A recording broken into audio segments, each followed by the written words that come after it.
salue dans le nom du Seigneur Jésus-Christ, que la grâce et la paix qui viennent de Dieu soient avec vous. Je suis le pasteur Firmin Niali de l'église New Life Christian Center à Londres. Et aujourd'hui, je voudrais partager avec vous la bonne nouvelle de l'évangile du Seigneur Jésus. Le message que je voudrais partager avec vous aujourd'hui s'intitule « Une vie fondée sur le roc ». Une vie fondée sur le roc. Et le texte sur lequel je voudrais m'appuyer se trouve dans le livre de Matthieu au chapitre 7 à partir du verset 24. La Bible nous dit ceci. « C'est pourquoi quiconque entend ces paroles que je dis et les met en pratique sera semblable à un homme prudent qui a bâti sa maison sur le roc. La pluie est tombée, les torrents sont venus, les vents ont soufflé et se sont jetés contre cette maison. Elle n'est point tombée parce qu'elle était fondée sur le roc. Mais quiconque entend ces paroles que je dis et ne les met pas en pratique sera semblable à un homme insensé qui a bâti sa maison sur le sable. La pluie est tombée, les torrents sont venus, les vents ont soufflé et ont battu cette maison. Elle est tombée et sa ruine a été grande. » Après que Jésus eut achevé ses discours, la foule fut frappée de sa doctrine, car il enseignait comme quelqu'un, comme ayant autorité, et non pas comme leur scribe.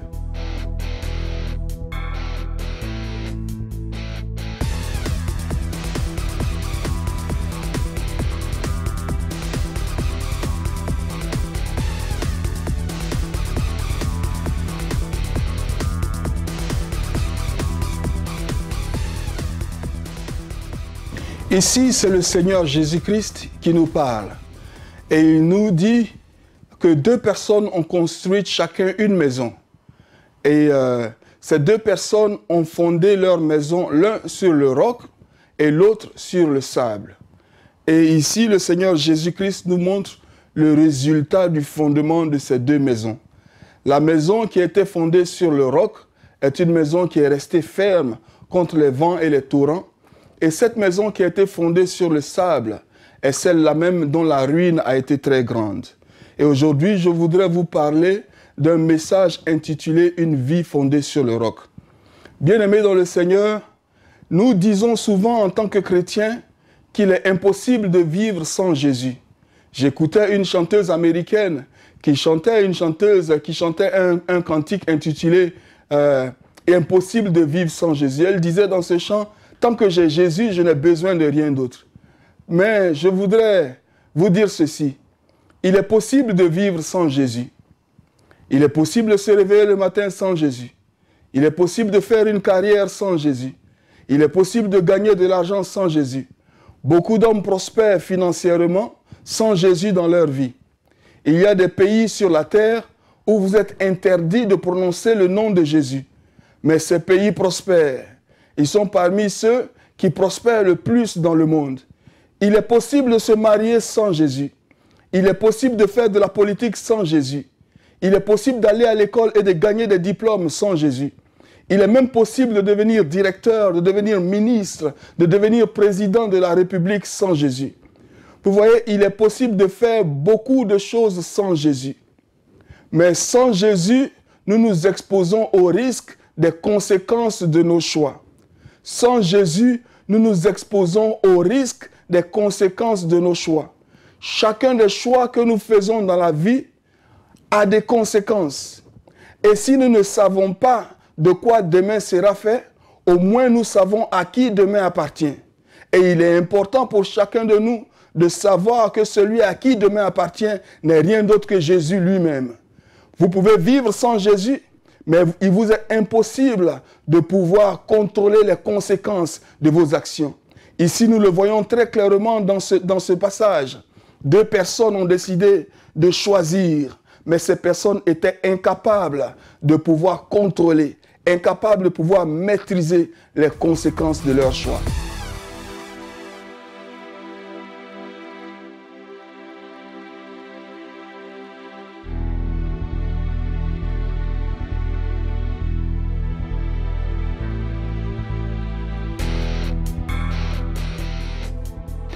Ces deux personnes ont bâti chacune une maison.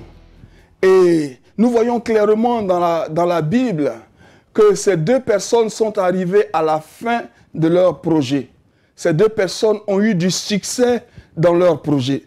Ces deux personnes ont eu du succès dans la construction de leur maison. L'une a construit sur le roc et l'autre a construit sur le sable. Mais la Bible ne nous dit pas que la personne qui a construit sur le sable n'est pas arrivée à la fin de sa construction. Elle est arrivée comme l'autre à la fin de sa construction. Qu'est-ce que cela veut dire? Ces deux personnes sont arrivées à l'accomplissement de leur projet. Ces deux personnes sont arrivées à la réalisation de leur projet. Ces deux personnes sont arrivées à la réalisation de leur travail. Mais la question, bien-aimée, n'est pas de savoir si l'on est capable de réaliser. La question n'est pas de savoir si l'on est capable de bâtir. La question est plutôt de savoir si ce qu'on a bâti peut résister. La question est plutôt de savoir si ce qu'on a construit peut tenir ferme. Alléluia. Et la vie nous présente quelquefois un piège. Il y a beaucoup de gens dans la vie aujourd'hui qui ne vivent que pour des choses matérielles. Pour qui tout l'objectif de la vie, c'est acquérir le maximum de biens matériels. Mais si tout ton objectif dans la vie, c'est d'avoir des possessions matérielles, bien-aimé enfant de Dieu, je voudrais te dire ceci. Même le diable est capable de te donner des possessions matérielles. Même le diable est capable de t'offrir de boulot, une éducation, des maisons, des habits, de la nourriture et toutes ces choses. Et la question essentielle de la vie, ce n'est pas seulement se limiter à ces choses matérielles, mais c'est de se poser une question qui va plus en profondeur. Nous vivons pourquoi? Quel est le but de notre vie? Et souvent nous sortons, nous allons évangéliser avec l'église, avec des chrétiens dans la rue, et nous rencontrons des personnes à qui nous partageons l'évangile, à qui nous disons Jésus-Christ est ton sauveur, Jésus-Christ t'aime, il veut te sauver. Et ces personnes nous regardent et disent je n'ai pas besoin de Jésus. Et il y a beaucoup de gens qui pensent aujourd'hui ne pas avoir besoin de Jésus.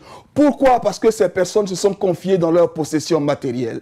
Ces personnes trouvent leur réconfort dans leurs possessions matérielles. Ces personnes trouvent leur réconfort dans leur éducation. Ces personnes trouvent leur réconfort dans leurs relations. Ces personnes trouvent leur réconfort dans la maison qu'elles ont bâtie.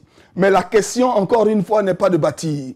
La question est de savoir si ce que vous avez bâti va tenir ferme devant les tempêtes de la vie, devant les vents de la vie, devant les problèmes de la vie. Allez-vous tenir ferme?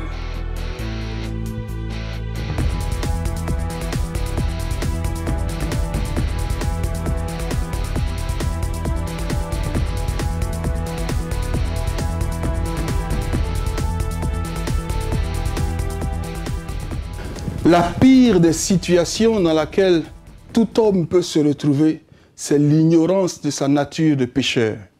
L'ignorance de son besoin d'un sauveur. Je me souviens encore, une collègue, je travaillais dans une organisation, et à cette collègue, je partageais l'évangile, et elle m'a regardé tout droit dans les yeux, et elle m'a demandé, est-ce que je ressemble à quelqu'un qui a besoin d'être sauvé? Vous croyez que je ressemble à quelqu'un qui a besoin de salut? Vous pensez que je n'ai pas de boulot, je n'ai pas de maison?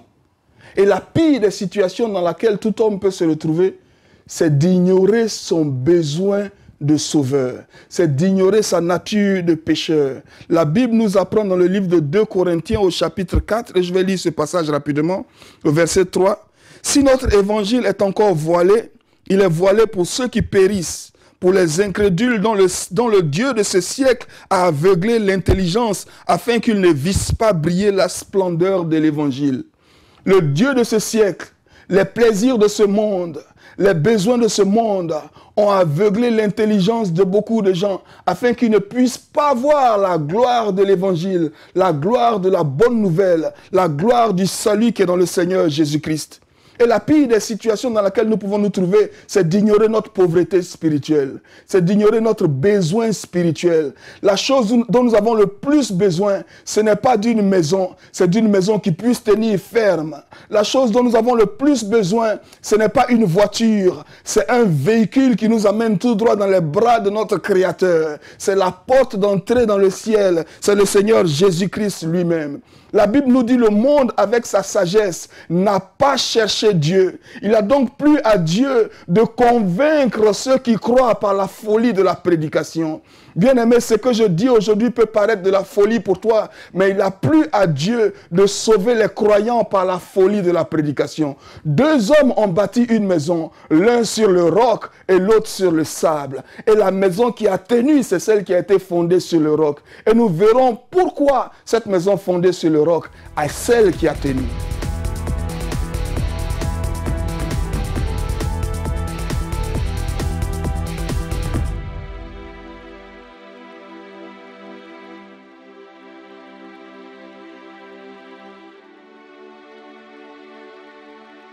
Deux maisons ont été construites au départ. 2 maisons ont été construites au départ. Mais quelque temps après, nous nous rendons compte qu'il ne reste plus qu'une seule maison. 2 maisons ont été construites au départ. Et c'est clair dans la parole de Dieu que ces 2 maisons sont arrivées à la fin de leur construction. 2 maisons ont été construites, mais quelque temps plus tard, nous revenons sur le lieu de la construction et nous voyons qu'il ne reste plus qu'une seule maison. Que s'est-il passé? Quelqu'un peut-il donc m'expliquer qu'est-ce qui s'est passé? 2 maisons ont été construites, il ne reste plus qu'une seule maison. Et tu ferais très bien de m'écouter, tu ferais bien mieux de m'écouter. Toi qui penses que tu peux vivre sans le Seigneur Jésus-Christ. 2 maisons ont été construites. Et quelque temps après, il ne reste plus qu'une seule maison. L'autre maison est tombée en ruine. L'autre maison s'est effondrée. Toi qui penses que tu peux vivre sans Jésus, toi qui es devenu confortable sans Jésus, toi qui prends du confort dans tes biens, écoute très bien ce que je vais te dire. Il arrive un temps dans la vie où le contrôle nous échappe. Il arrive un temps dans la vie où il faut que nous comptions sur quelque chose ou quelqu'un qui n'est plus en nous. Il arrive un temps dans la vie où nous ne pouvons plus compter sur les ressources que nous avons. Et c'est dans ces temps-là que le fondement, c'est dans ces temps-là que la fondation sur laquelle nous avons bâti notre vie, c'est dans ce temps-là que cette fondation fait la différence. C'est dans ces moments-là que Jésus-Christ fait la différence. Il apparaît clairement de ce texte que tu peux construire ta maison sans Jésus. Il est clair dans ce texte que tu peux construire ta vie sans Jésus. Il est clair dans ce texte que tu peux faire beaucoup de choses sans Jésus. Mais il est aussi clair dans ce texte que tu n'es pas le maître des temps et des circonstances. Il est aussi clair dans ce texte que tu n'es pas le maître des tempêtes et des vents. Il est aussi clair dans ce texte que tu n'es pas celui qui contrôle les torrents et les intempéries de la vie. Et je suis sûr que l'expérience de la vie t'a déjà montré qu'il arrive des choses dans la vie qui nous surprennent. Et il faut que nous ayons une ressource là au-dedans, qui va au-delà de nos richesses matérielles, qui va au-delà de nos possessions matérielles, qui va au-delà de notre espérance dans ce monde. Notre espérance doit être ancrée dans l'évangile du Seigneur Jésus-Christ. Alléluia.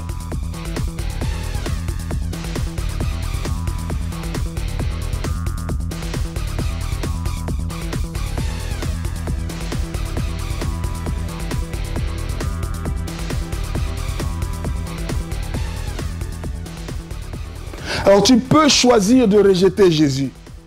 Tu peux choisir de mépriser Jésus. Tu peux choisir d'ignorer Jésus. Tu peux choisir de vivre sans Jésus. Mais malheureusement, bien-aimé, tu ne peux pas contrôler les conséquences de ce choix. Malheureusement, les conséquences de ce choix ne sont pas dans ta main. Tu ne peux pas contrôler les conséquences de ce choix. Encore une fois, tu peux vivre sans Jésus. Tu peux marcher sans Jésus. Beaucoup d'hommes le font, beaucoup de femmes le font. Beaucoup de gens choisissent de vivre sans Jésus. Mais la conséquence de ce choix est une conséquence terrible. La conséquence de ce choix est une conséquence terrible. Les maisons dont ce texte parle ne représentent rien d'autre que nos vies. Les maisons dont ce texte parle ne représentent rien d'autre que nos personnes. Et si tout ce que nous avons bâti doit tenir ferme, il faut que cela soit bâti sur un fondement ferme. Le seul fondement, la seule fondation ferme sur laquelle tu peux bâtir ta vie, bien-aimé, c'est Jésus-Christ. Le seul fondement ferme sur lequel tu peux bâtir ta vie, ce n'est pas l'Église, Ce n'est pas le pasteur, ce n'est pas tes richesses, ce n'est pas ton argent, ce n'est pas ta voiture, c'est le Seigneur Jésus-Christ lui-même. Combien de gens sont assis dans nos églises et qui n'ont pas bâti leur vie sur le Seigneur Jésus-Christ lui-même? Combien de gens font partie de l'église mais qui n'ont aucune relation avec celui-là même qui est la tête de l'église? Bien-aimés, il ne faut pas être victime de la séduction de l'ennemi. Surtout que nous entendons beaucoup de messages, une sorte de christianisme transformé, une sorte de christianisme qui est fondé et centré sur les besoins égoïstes, sur la convoitise de l'homme. Non, le centre de notre foi, c'est une personne. C'est Jésus-Christ de Nazareth. Et sans lui, la vie que nous bâtissons, quelles que soient les richesses que nous amassons sur la terre, sans lui, ces richesses sont vaines. Sans lui, tout est vain. Après qu'ils aient construit leur maison, après qu'ils aient fait l'inauguration de leur maison, après qu'ils aient fêté leur maison, après qu'ils aient eu ce boulot, après qu'elle ait eu son mariage qu'elle cherchait tant, après qu'elle ait eu l'argent qu'elle cherchait tant, après qu'il ait eu son commerce qu'il cherchait tant, eh bien, bien-aimé, la pluie est tombée, les vents ont soufflé, les torrents ont soufflé sur les deux maisons, les tempêtes se sont levées sur les deux maisons. Les vents ont soufflé sur les deux maisons. Leurs maisons ont été confrontées aux difficultés de la vie. Leurs maisons ont été confrontées aux questions fondamentales de la vie. Leurs maisons ont été confrontées aux épreuves de la vie.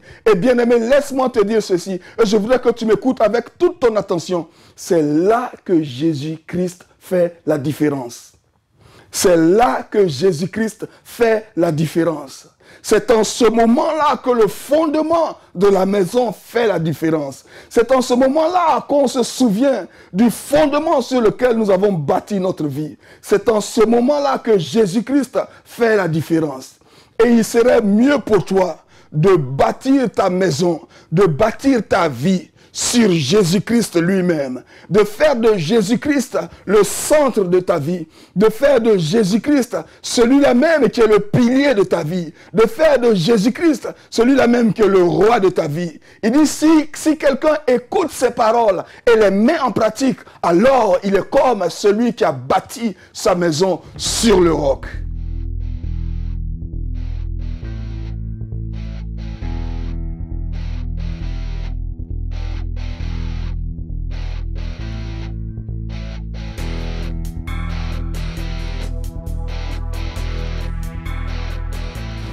Il y a quelque chose dans la vie d'un enfant de Dieu qui a bâti sa maison sur le roc. Il y a une qualité, il y a quelque chose d'inexprimable dans la vie de celui qui a bâti sa maison sur le roc.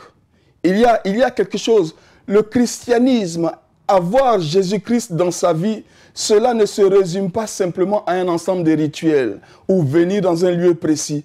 C'est une vie, c'est une qualité de vie, c'est la vie de Dieu dans l'âme de l'homme, pour emprunter l'expression d'un célèbre auteur chrétien du 15e siècle, je crois. C'est la vie de Dieu dans l'âme de l'homme. Il y a dans la vie de l'enfant de Dieu une qualité qui lui permet de résister aux tempêtes. Il y a quelque chose dans la vie d'un enfant de Dieu que tout l'argent de ce monde ne peut acheter. Il y a quelque chose dans la vie d'un enfant de Dieu qui le rend fort devant les pressions de la vie. Il y a quelque chose dans la vie d'un enfant de Dieu qui lui permet de dormir tranquille dans la tempête. Bien aimé, cela me fait penser à cet incident là où le Seigneur était avec ses disciples dans la barque. Et la Bible nous apprend que la tempête s'est levée. Et les disciples étaient pris de terreur. Ils étaient pris de panique. Pendant ce temps, dans la même circonstance, il y avait quelqu'un, le Seigneur Jésus-Christ, l'homme Jésus-Christ, qui était couché et qui dormait dans la barque pendant qu'il était soumis à cette même tempête. Il existe une qualité dans la vie d'un enfant de Dieu qui lui permet de danser parmi les sorciers. Il existe une qualité dans la vie d'un enfant de Dieu qui lui permet d'être fort et d'être vainqueur sur les circonstances. Il existe une qualité dans la vie d'un enfant de Dieu qui lui permet de louer Dieu à minuit, même dans le fin fond de la prison, comme Paul et Silas. Il existe une qualité dans la vie d'un enfant de Dieu qui lui permet de descendre dans la fosse au lion avec le sourire sur les lèvres. Il existe une qualité dans la vie d'un enfant de Dieu qui le rend plus que vainqueur, qui le rend fort devant les épreuves, qui lui permet de trouver toujours un moyen d'échapper, une voie que Dieu ouvre. Il existe une qualité dans la vie d'un enfant de Dieu qui lui permet de descendre dans la fournaise ardente sans craindre le danger. Bien-aimé, avoir Jésus-Christ est ce que tu as de plus précieux sur la terre. Laisse-moi juste lire ce passage dans le livre d'Ésaïe au chapitre 51. Les versets 7 et 8 nous disent ceci. Écoutez-moi, vous qui connaissez la justice, peuple qui a ma loi dans ton cœur, ne craignez pas l'opprobre des hommes et ne tremblez pas devant leur outrage, car la teigne les dévorera comme un vêtement et la gerce les rongera comme de la laine. Mais ma justice demeure éternellement, mon salut s'étendra d'âge en âge. Il y a une qualité dans la vie d'un enfant de Dieu qui lui permet de demeurer éternellement. Il y a une qualité dans la vie d'un enfant de Dieu qui lui permet d'être fort devant les tempêtes, devant les torrents, devant les vents de la vie.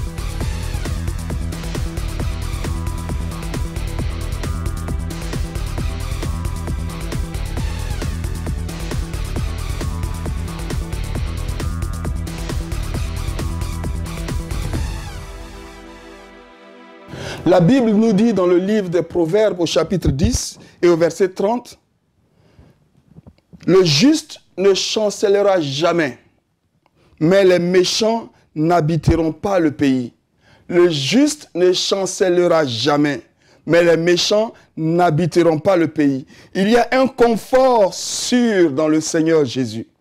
Il y a une garantie sûre en Jésus-Christ. Il y a une force dans le Seigneur Jésus-Christ.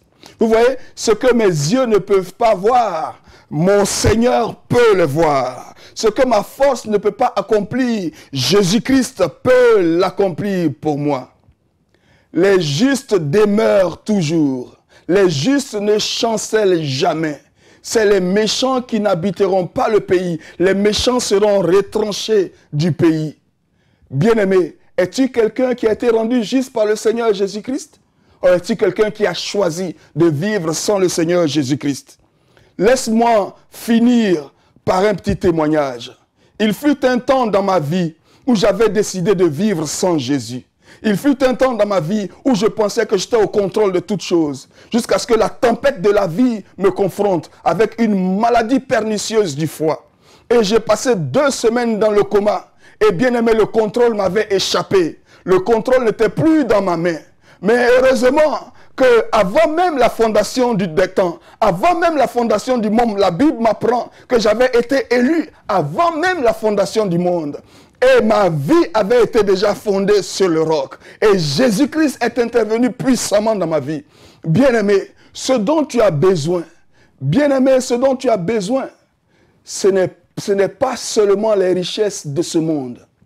Ton besoin est plus profond que cela. Ton besoin est plus sérieux que cela. Ton besoin est un besoin de réconciliation avec Dieu. Ton problème n'est pas un manque de richesse. Ton problème n'est pas un manque d'amis.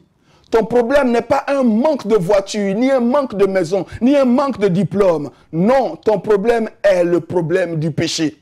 Est le problème de la séparation d'avec Dieu. Voici la racine de ton problème. Et ce dont tu as besoin aujourd'hui, c'est un sauveur. Tu as besoin de quelqu'un qui peut te sauver du péché. Tu as besoin de quelqu'un qui peut te sauver de la puissance de l'ennemi. Tu as besoin de quelqu'un qui peut t'arracher de la puissance des ténèbres. Bien-aimé, tu as besoin de Jésus-Christ de Nazareth. Crie à ton Dieu et fais-lui savoir ton besoin. Dis-lui, Seigneur, j'ai besoin de toi. Sauve-moi de mon péché. Bâtis ma vie sur le roc. Bâtis ma vie sur Jésus-Christ. Bâtis ma vie sur le rocher, afin que ma vie tienne, afin que ma vie demeure ferme contre les vents, contre les tempêtes, contre les torrents de la vie. Que le Seigneur te bénisse.